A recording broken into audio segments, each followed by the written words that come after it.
EP Magazine presents Layla Tamimi and her uplifting story, from suffering a debilitating paralysis and stroke to graduating this past January with honors from Montclair State University. In addition, we focus on vision, hearing, speech, and how these impact the development and education of people with special needs. Read it today at www.epmagazine.com. Oscar Mike Radio is a proud podcast partner of REITs Across America Radio, heard every Thursday at 11 a.m. and Sunday at 8 a.m. Eastern. They're also big supporters of the nonprofit I Got Your Six, Two Lives at Once. And with every REIT you sponsor through Oscar Mike Radio, $5 goes back to this great organization dedicated to making a difference in the lives of veterans, law enforcement, firefighters, and first responders battling PTSD. Two Lives at Once pairs these brave men and women together with dogs rescued from kill shelters. In this way, two lives are saved at the same time by saving each other. Donate now. Go to REITsAcrossAmerica.org/Oscar Mike Radio to help. That's REITsAcrossAmerica.org/Oscar Mike Radio.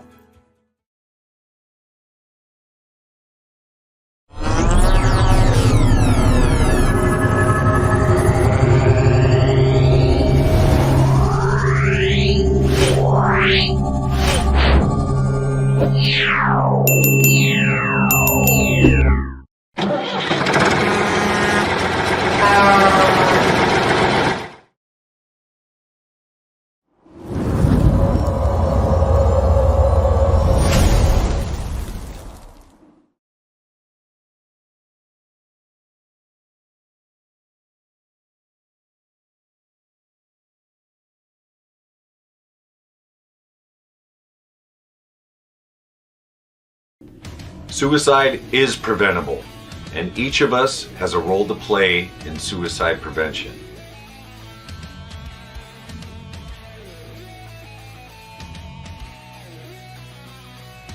Suicide is complex. There is no single cause. And it's not always a mental health issue. It could be loss of a job or home, financial or relationship issues, pain, or leaving the military. Suicide does not discriminate. It affects all ages, races, and genders, veterans or not. If you know a veteran who is struggling, connect with them. Let them know help is available. There is quick and easy access to services in times of crisis. Dial 988, then press 1. Talking about it is okay. Don't keep it inside. Don't be ashamed. Don't wait. Reach out. Find resources at va.gov/reach.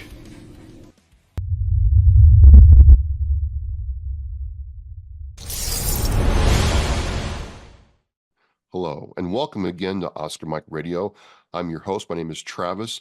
Oscar Mike Radio is part of the Hoobazoo Network. You can find out more on hoobazoo.com. I want to thank my sponsors, Joyce ASAC of ASAC Real Estate, Army National Guard, veteran Mark Holmes of Reaper's Detailing and Power Washing, and my supporters, Cason Shaving Company, Exceptional Parent Magazine, and Black Cat Designs. You'll never know what you're going to see when you tune into Oscar Mike Radio. It could be anything. And so I get something across my wire, the comms come through that there's this, surfing nonprofit veterans advocacy group out of South Carolina. And, would I be interested in talking with them? I'm like, surfing? Like all kinds of questions about surfing. And, when I think about surfing, I think about California and my time in Camp Pendleton. So I said, yeah, sure. So I want to introduce to you my next guest with the Warrior Surf Foundation, Navy veteran Stephanie Dasher. Stephanie, welcome to Oscar Mike Radio. Thanks for having me on. Appreciate it. Absolutely. So there's tons of good stuff. I'm just full of questions and inquisitive mind and all that. But before we get into the good stuff, and it's all good, kind of tell us about your background, what you did in the military, and we'll start there.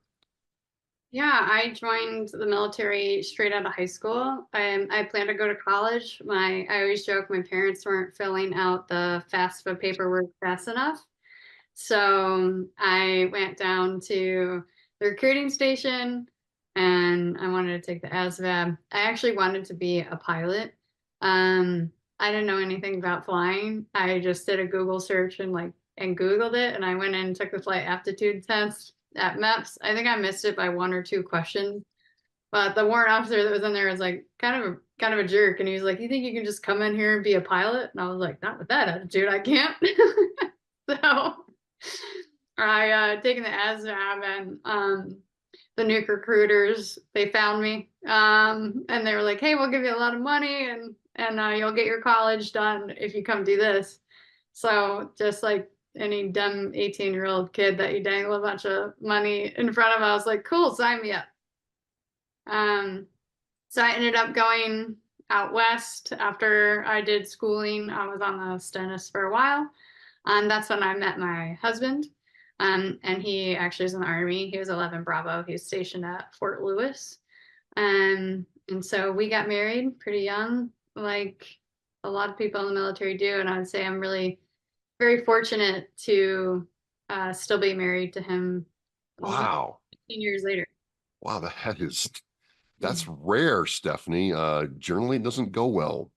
There's a reason why, the lieutenants are like, first sergeant talk to that little Marine before he does this. But wow, very impressive. So you were like nuclear energy on like subs and aircraft carriers, right? Nuclear power, yeah. They didn't let women on submarines until just when I was getting out. So on They an aircraft carrier, so they're all nuclear powered, right? So I can't help myself. I'm going to date myself a little bit here, but whenever I hear that, I think of the Star Trek movie where they're saving the whales or whatever. I forget what it is, but anyway, Chekhov says to Captain Kirk, "We've got to go to the USS Enterprise and get some of their nuclear energy," and they just kind of walk right into the aircraft carrier and, for lack of a better term, download some nuclear energy and walk right out. I mean, somebody didn't get their Firewatch ribbon that movie, right? I mean, come on, how's that work?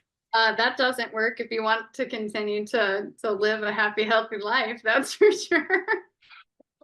So what is it? So just let me go technical here for instance. So what is it about nuclear power that the Navy likes for, driving a ship that big versus, other nations aren't really using nuclear power for all their aircraft carriers yet? Hmm. What is the main thing with nuclear power? I think it's just very safe and it's very efficient. Yeah, because it's like 20 to 30 years before you have to refuel. Listen, when I got out, there was a big black book that they gave me that was like about this large. And they're like, "Hey, read this and then sign this paper saying you read it." And all of the classified information stays classified. So I actually don't know the rules on if I can tell you that or not. This is a first for Oscar Mike Radio. She can neither confirm nor deny what I'm asking her. This is great. Stephanie, we're off to a good start here. I'm going to remember this one for a while. So you get married to the love of your life. You're still married to him. You work on a super cool MOS, a lot cooler than Hawk, by the way. And, you didn't have to go in the desert and you had like air conditioning all the time. So that was fantastic. And then what happened for you to get out of the Navy? So when I married my husband, I was still in the Navy. He deployed to Iraq. And when he got back, we got pregnant pretty immediately, which was a surprise and a shock to both of us. And not really, we were really young. We didn't know, and we weren't trying to get pregnant. We didn't really know what to do with that, especially because anytime there was a loud noise, he was still hitting the deck and crawling across the floor to check out what was happening outside of our apartment door. And so it was a challenge trying to just navigate life and figure it out. And I think ultimately knowing, kind of having a little bit of an idea of what was in store for him and us, I think there was just an inner intuition I had that me staying in wasn't gonna be beneficial. So I ultimately decided that I would get out. Okay, so you get out and you support your husband and there's challenges there. Where did surfing come into your life? Was it at this point, or were you surfing when you got into the Navy? I'd surfed a few times when I was in high school, Yeah. but nothing really profound. I didn't have a lot of skill. Really, what happened was after he got out, and because he was stop loss while he was over there, so when he got out, he was dealing with some of those initial issues that happen when you come back from deployment, and after a while, those kind of faded away, and something more insidious took its place, and there was a lot of depression and anxiety, and he was struggling really deeply for years. He tried a lot of different things, a lot of different medications and different kinds of therapies and experimental therapies, and they didn't work, and some of them actually made it worse in a lot of ways. And we just got to the point where we were really desperate. I wouldn't leave him home alone, because I was afraid of what I would come home to Yeah. a lot of the times. And so I'd always leave a kid with him because I'm like, oh, if he has this responsibility, he loves these kids, everything will be okay.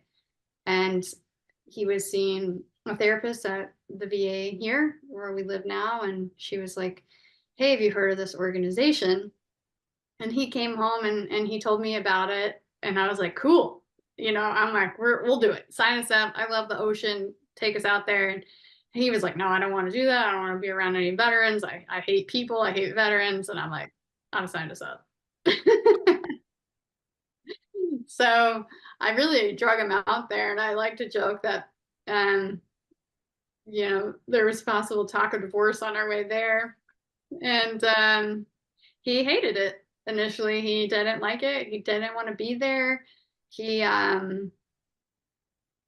he just wasn't there for it. But I also saw this little piece of him kind of come alive because he's an athlete and surfing's not easy. And he sucked at it at first. And so there's this little like niggling of like a challenge inside of him where he's like, I'm going to master this. And so that kind of came alongside of all the other pieces. And so that's really how we got involved in surf therapy. Killing me, Stephanie. You're killing me because this sounds like this thing called love that I don't believe in. And that you loved him and made him do something he didn't want to do, but you knew would be good for him. And then he started liking it. That sounds like love, like because you had to drag him kicking and screaming to something that would be good for him. Yeah. That has to be. Is that love? Is that what that is? Um, yes. I mean, I think that love is showing up in the hard spots and the difficult places and meeting people where they are. And yes, I love him very much. And I've always only wanted the best for him. So was this organization at the time the Warrior Surf Foundation, or was it a different org? It was the Warrior Surf Foundation. It was founded by Andy Manzi, who's also a Marine veteran. Same And time? yeah, exactly. He had a similar experience. He deployed overseas, came back, was struggling. A friend of his took him out surfing in the winter in Connecticut, and it really changed his life. And he was like, "Whoa, this is doing something to me, and I want to help other people experience this." So let's go down that rabbit hole for a second. You're watching your husband come to this thing, and you're dragging him. You're coming to this whether you like it or not, and he might not show up, but you see a little spark. What was it like watching the spark catch fire in your husband as he, you know, kept going back? Hmm. That's a really good question. I think for me, it was just a little glimmer of hope. Yeah. And a knowing and intuition. I just had this intuition that if I held the line and I pressed in, that something was happening and that things were gonna be different. You're sounding really Marine-like right now, Stephanie. I mean, I'm tracking fully. Like you sound like a Marine right now. I'm like, you sure you're Navy? You sure? We have a disproportionate number of Marines that come through our program. So So how did you go then? You're watching your husband do this and he changes, right? And you get hope. So what said to you, you know what? This has worked. It had to start having benefits in other parts of your marriage as a parenting and everything else. I mean, it had to, change things, right? Oh, definitely. I think the first big thing that I saw change was just really him unfolding, beginning to connect with other people and forge friendships, but his mindfulness, his ability. We talk a lot about mindfulness. I think the word gets so overused in our society today, but really it's the ability to be present right here, right now in this experience, to not time travel back into a past that no longer exists or fortune tell a future that's not real. And so his ability to be present in the moment just rapidly increased, and the way in which he was dealing with stressors changed too, right? So our cortisol levels, they go up when we have these kinds of hard traumatic experiences, and then they stay there, and so these little things set us off. And so bringing those cortisol levels back down, I just watched a podcast yesterday and I can't remember the name of it, but they were just talking about being able to sweat cortisol out. Really? So, so bringing those cortisol levels back down and then getting the tools to be able to deal with everyday stressors so that it's not compounding. Awesome. Awesome. So when did it come from, hey, I'm participating in this program, it's changing our lives to, I want to be more involved in the program as, a volunteer or leadership, Stephanie? So probably within the first 3 to 6 months, I was like, I looked at Andy and I was like, I'm a nerd. You guys have paper on the beach. Let me help you. And he linked me up with one of their board of directors at the time was also a nerd. And we just came together and we're like, okay, how do we make this thing more efficient? How do we make it better? How do we digitize everything? And just started building out processes. And really, they couldn't get rid of me. And so here we are today. It's interesting you say that because I come from a very, process-oriented professional background, and a lot of what I do here is based on, automating redundant tasks and so on and so forth. But a lot of nonprofits don't see the value in doing that up front, and so they get mired down in the minutia and details when they could be more efficient. What was it like making that change to the organization as part of your first, foray into advocacy? Um, I think in some ways it was really beautiful, and in other ways I learned a lot of hard lessons about people and how people operate, and how very specifically that not everyone thinks the same way I do.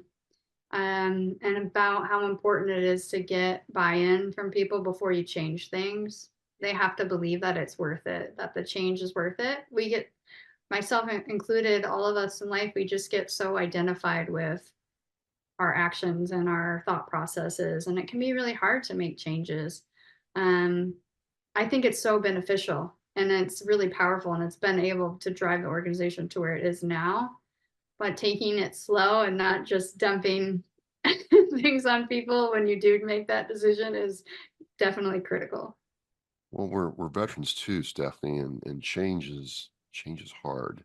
Mhm. I got to really believe in it. I'm guilty of that as well.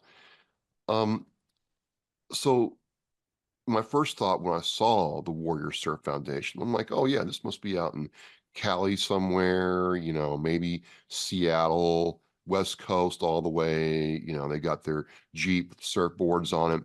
And then I see that you guys are surfing in South Carolina. And Mhm. I'm gonna be honest with you, Stephanie, I would not associate South Carolina with surfing at all. Like I associate it with the Durham Bulls, NASCAR, good barbecue, and other things, not surfing. So there's a surfing community in that part of Carolinas? Yeah, we actually have a fairly big surfing community. Are our waves huge and consistent like California? No. Are they effective? Yes. Cam Richards is a pretty well known surfer, and he's actually from South Carolina. So So I want to, let's just say I want to, do surfing, and I'll get to why I'm not really wild about surfing here in a minute. But, I'm a dude. I'm like a Shrek looking dude. And, I'm like, okay, Stephanie, my buddy dragged me here, or my girlfriend or whatever. I'm going to try this surfing thing out. What's the process to go from, okay, I think this is something I want to do, to actually getting in the water? Yeah, so most people find us Instagram. A lot of people find us word of mouth from other veterans. They go on our website, they hit the program application tab, and our wellness director, who is such an awesome human being, connects with everybody one-on-one and gets them slotted into one of our clinic cycles, which is 12 weeks long. Oh, wow. Yeah. hmm Is that 12 weeks long all year, or just in the summer? We start a new surf clinic the first Saturday of every month through September. Now, wait a minute. Are you meaning to tell me that in January, you all are out in the water surfing? In January, we're in Guatemala and or Costa Rica. Oh, okay. We do surf in January, and the waves are actually pretty much everywhere better in the winter. So we do surf in January, but we don't actually start a clinic in January. It's pretty difficult to get most people to be motivated enough to come out in the winter to start a surf clinic when it's 30 degrees outside. Well, the only reason I ask is people think the Pacific Ocean is warm. I'm like, no, at least by Camp Hilton where I was, Oceanside, and, the water's cold. Like, it's not warm. It's not like, ooh, it's like Miami. It's cold. So Yes. I'm wondering, like, how does South Carolina work? Okay, so now we're getting somewhere. So you go through and you apply, and you Mhm. have somebody make that personal connection right up front and assess, the candidate, and then they get slotted into a class. Mhm. Is there any kind of, like, prereq that you want people to have before they come, or is it just no matter what skill level you are, come out and we will work with you to get you on a surfboard? You just have to have a DD 214, or your spouse needs to have one, or other proof of service. We have people, I mean, we're putting kids on boards and pushing kids, obviously. We recently had the daughter of one of our veterans who has cystic fibrosis. Wow. We've we have tandem boards. You don't really have to have a lot of skill. Our oldest veteran is, I want to say, 72. Get out. Mhm. Okay, so if I wanted to do this and live near you all, there's really no excuse then. I could try this. That's right. Yeah. So let me tell you why I'm like not too wild about getting on a surfboard, because I'm in the Marine Corps, right? It's MCT time. It's the class for us non-grunts after boot camp, and it's like, hey, they've got this special. We go down to Oceanside and they take us surfing, and soup to nuts. It's like, $75. I'm like, get out. Did you read the paper where some shark, some great white or freaking tiger shark, chomps some surfer in half? You look like a freaking baby seal on one of those things. No freaking way am I getting on one of those things, and having some shark thinking I'm a snack. So I'm worried, Stephanie. Every time I read about a shark attack, it's some surfer who gets their arm or leg bit off. Am I just being nervous Nelly here, or do I have like a legitimate risk-based concern? Because, I kind of like me. Yeah, I think not everyone. I think it's a legitimate fear, right? But also really unlikely to happen. You're more likely to get struck by lightning. Not everybody that does end up as a part of one of those incidences is a surfer. And I think car accidents are obviously a bigger risk to your health and safety than a shark is. And the other thing is, we have shark bans for people who are really worried about the sharks in the surf. They're magnetic bands from the company Shark Bands, and you can put them on, and they are a deterrent. Um, Usually, they're just not interested in you. They're out there, whether you're swimming or surfing, and you're not really on their menu list.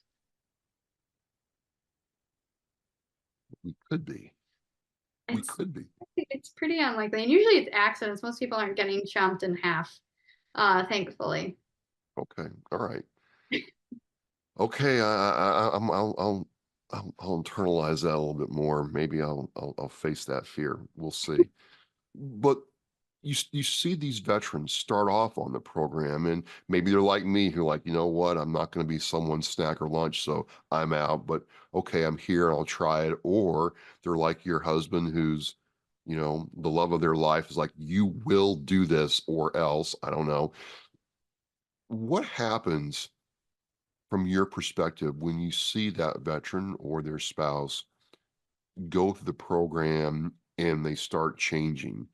Not just for you, but for your whole team, because I'm looking on the website, it's not just you and the founders, like you have a whole team to support this mission. How's that feel to you all? I would say, and I think I can speak for the team, when we see these kinds of profound impacts, it is so powerful to us. It's, we, if you're in, a lot of our team has either been in the service or they have family members who are in the service. And so they're just service driven people who want to help other people. And it would be a lie to say that it doesn't feel good to see someone else um, improve their life.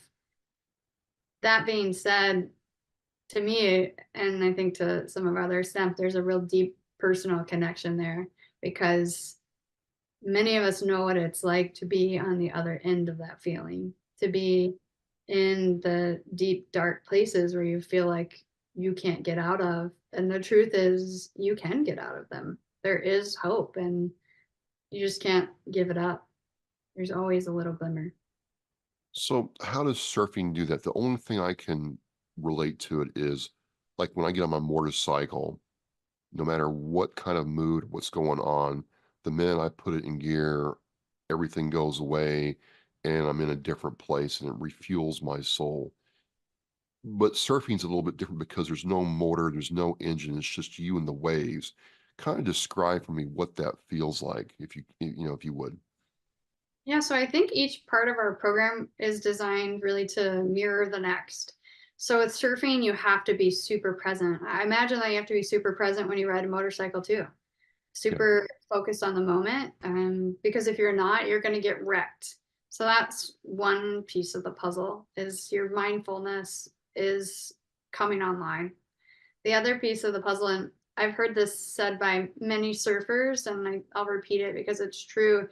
The energy of a wave, it starts out somewhere in the far distances of our universe, right? Before it makes its way all the way to our galaxy and our solar system and our moon that creates the tides and the waves. And that's, you're tapping into that rhythmic energy. And it makes our brains a little bit more malleable, makes them more open to change. And when you couple that with our wellness coaching, which is based on positive psychology, evolutionary psychology, and resiliency, you begin to see shifts in thinking, in processing, in perspective. And so there's this peaceful moment that allows us to shift the way we perceive the world, the way we think, and become more in tune with our authentic selves, which I think when we experience hard things like trauma before the military, during the military, after the military, it shifts us off course a little bit. And these tools like mindfulness, yoga, positive psychology, evolutionary psychology, they help us point our compass back to true north. And that enables us to find a sense of purpose. And we all need purpose and community to thrive. And so you have this experience of surfing where you probably suck at it to begin with, but you fail over and over and over and over again around people who care about you, who want to see you do better, who want to see you succeed and be well and be a part of the bigger community. And there's something very powerful about failing until you succeed with a group that cares about you. You're in the wetsuit and you finally get up on the board and you don't fall over. I mean, must be a really powerful feeling to be riding the wave, literally. It's super powerful, and that doesn't change. No matter how good you get at surfing, there's always a place to kind of push yourself to. There's always that feeling of what's next, and there's always a little bit of challenge involved in it, even when you're really good at it, which I am not saying that I am very good at it at all, but I believe that exists. And so that feeling of mastery is always there. There's always something else to learn.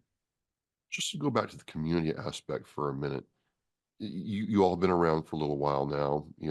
What I'm saying is you're not a new nonprofit by any stretch of the imagination. What, how has the community developed and grown over time?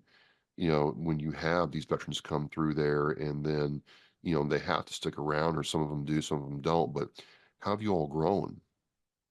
We've really grown quite a lot, and kind of had this joke that if you build it, they will come joke. One of the very first initiatives that we came up with were that we would, when we graduate people from our program, we wouldn't kick them to the curb. We would put them in alumni status. And so 50, about 52 weeks out of the year, we are able to host community surf events. So you can come out and surf with new participants. You can go to group yoga with new participants, and you can become a mentor. And that community has been really sustainable and self-building. So once you're in, you can stay in as long as you want and serve in different ways, and really keep the wave going, to no pun intended. Mhm. Yep. How has this changed your life then? You go from being in the Navy working on nuclear propulsion to, no propulsion, it's just the waves guiding you, to now serving in this way. How have you changed, Stephanie? Gosh, tremendously so. I'd like to say that, we you forget when you're in it how powerful the tools can be. If I look back on my life 10 years ago, I would not have thought I would be sitting here having this conversation. I am eternally grateful to be in a position to be able to serve, to go out there and do the hard work of building this nonprofit to make sure we can do programming. Um, and it's changed my life in the sense that uh, I have my own purpose in this, and I've learned so much about myself, about working with people. It's really made me a much better person. I'm very humbled every day by it. That's really inspiring, it really is. What's next for Warrior Surf Foundation this year? I mean, we're still early in the year when we're recording this, but I mean, what's the overall goal or main initiatives for Warrior Surf Foundation in 2024? We really want to include spouses and children more. That's been one of our initiatives for the last couple of years, to just get them out there. We always have invited them. They've always been able to participate, but to just increase that participation more. I was just having a meeting earlier today about potentially doing a different kind of family day where we bring kids and maybe tie-dye some t-shirts with them so they feel more included. The other thing that we've been kicking around, and the idea bucket, I guess, is creating a program where we can train other people. There's a huge desire for surf therapy all up and down the coasts, but creating a training program where we actually teach people how to get a nonprofit like this off the ground. We have a real big abundance mindset here, and we always think there's more than enough to go around. But we know we can't do everything, and we can't be everything to everybody. So how do we get this programming out to more people? That's a very different perspective in the nonprofit world, Stephanie. I don't hear that. In fact, I've never heard that before. And, usually you're advised to keep your cards close to your chest because, why should you give away what somebody else hasn't earned in the nonprofit space? That's a very interesting perspective. Why did you all go that way? I think that we just really believe that we want as many people that want to be able to do surf therapy to have access to it. We've done a really good job. Our team has done a really good job of honing in what a 12-week surf therapy program can look like to be really beneficial. And there's just so much, in my humble opinion, gatekeeping in the world. And why would we, who are supposed to be people of service, keep anyone from that? Interesting. Very, very interesting. It's a refreshing perspective to hear because it goes back to the whole, mindset of you go further together. Mhm. You go further together. And I see it with a lot of nonprofits is they're so closed off to collaboration and other opportunities that they wind up just, you know, they can't go as far fast, they can't get going, and eventually they get frustrated and quit. So um, that is very refreshing to hear. So I'm in the South Carolina area, or I'm on the World Wide Web, social media. How do I connect to the Warrior Surf Foundation and, understand what you all are doing? So the easiest way to get connected to us is go to our website, which is warriorsurf.org, or get on Instagram, which is also Warrior Surf, and follow us on there. We just got back from our 2 retreats that we host in Central America for veterans who've graduated our program. So we've got a lot of new content from that coming out, which we're really excited to share. Well, I will have the website link and the Instagram link, any other social media link in the Oscar Mike Radio show post. Um, I certainly, ladies and gentlemen, had a good time looking at the photos, and I'm like, well, maybe if I get over my concern of sharks, I'd give this a try if I was in the South Carolina area. So I encourage you to check it out. You got some good stuff coming up for 2024. I love the focus on the family. I really believe that that's truly the next step of veterans advocacy is the whole family unit. We talked about that here before in Oscar Mike Radio. It costs money and time and effort to do this. What if somebody wants to support you all on a financial level or, any other kind of need you all have? How can they do that? Yeah, well, that's true. It does cost money because our program is 100% free to veterans and their families. So if somebody wanted to support us financially, I would never say no to that, because they really are making an impact and changing lives. And they can head over to our website, warriorsurf.org/donate or /volunteer. Fantastic, fantastic.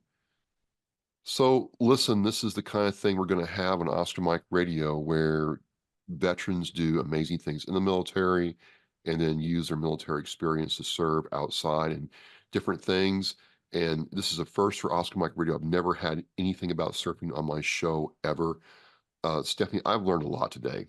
I'm having to recalibrate my mind around love, which is huge for people who know me. I mean, that hit me in the feels, which is hard to do. And then about, seals and sharks. And, I guess you are right. If you drive in Boston like I do, I guess I am safer in the ocean than on the Route 3 South during rush hour traffic. So you kind of make a good point there. Hollywood's Hollywood. You just can't walk up to an aircraft carrier and download some of their fuel. Oh, And it's a community thing where something like surfing can really change lives. I just want to thank you for sharing so openly and candidly. I appreciate it. thank you for having me on. I really appreciate your time. No problem, no problem. Look, folks, I'm going to have the links to the Warrior Surf Foundation and the Oscar Mike Radio show post. Follow them on Instagram. Check it out. Support if you can, and if you get through Folly Beach, right? Mm-hmm. Yep. Get in the Folly Beach area of South Carolina, maybe check it out the class one day. I don't know, maybe Stephanie will let you do that.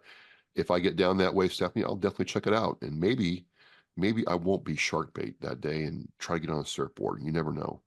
Well, as long as you got an instructor staring in the water, right? They're going to be the first one down, so you'll be fine. All right. So, I mean, risk averted right there. We're all good. I appreciate it. I appreciate it.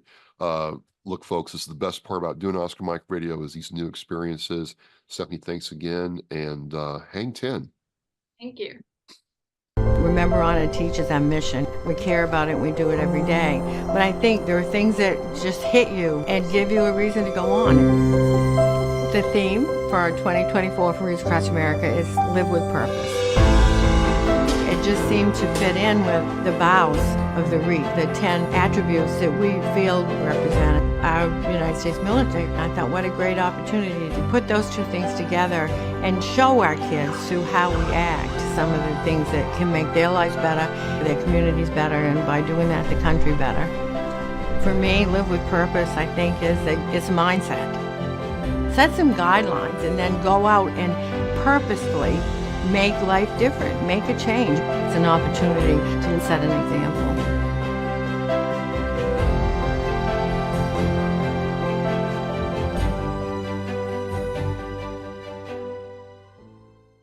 Thank you for listening and watching Oscar Mike Radio, where our active duty service members and veterans are in action and the mission is in flight. Oscar Mike Radio is an oversized load Co-Sinister One production. If you are a veteran or know a veteran who needs help, please dial 988 and press 1 for the Veterans Crisis Line.